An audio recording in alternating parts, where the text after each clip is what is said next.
Hi, Paul Kuzno from Sound of Prana for Breakthrough Your Fears Day 8.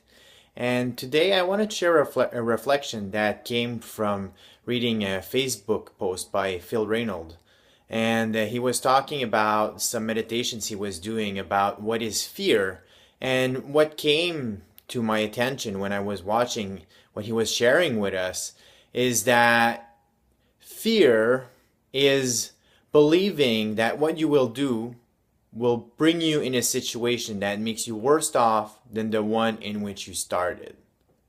So let's get that straight.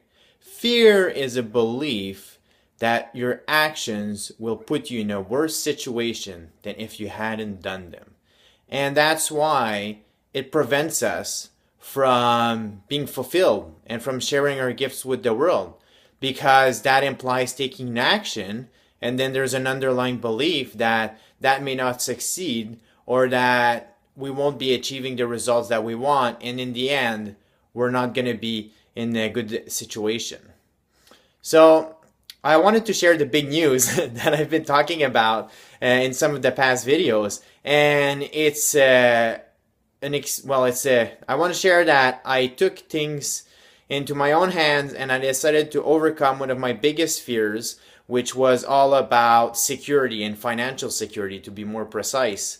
And this week, as I started this series, and it was a synchronicity because it wasn't planned like that at all, I announced to my workplace that I'm going to be leaving my day job, my accounting job. And for me, that was like the big earner, and it was one of the things that was holding me back, because I had the belief that if I started helping people transform, and if I was going to be coaching them and providing them all these services to unlock their potential, that somehow I would be in a worst off scenario.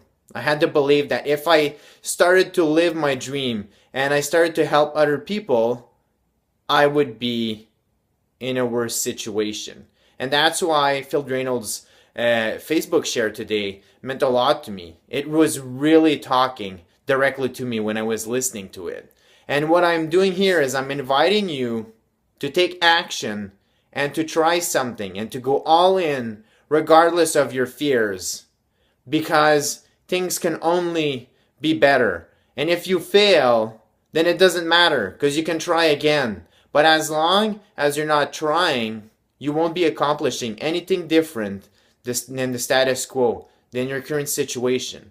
And as we talked in another video, my understanding of the status quo is we start with a no to those possibilities. And anything you do can either result in that staying as a no, so nothing changed, or it being yes and unlocking your full potential. Thank you for listening. This was Paul Kuzno from Sound of Prana.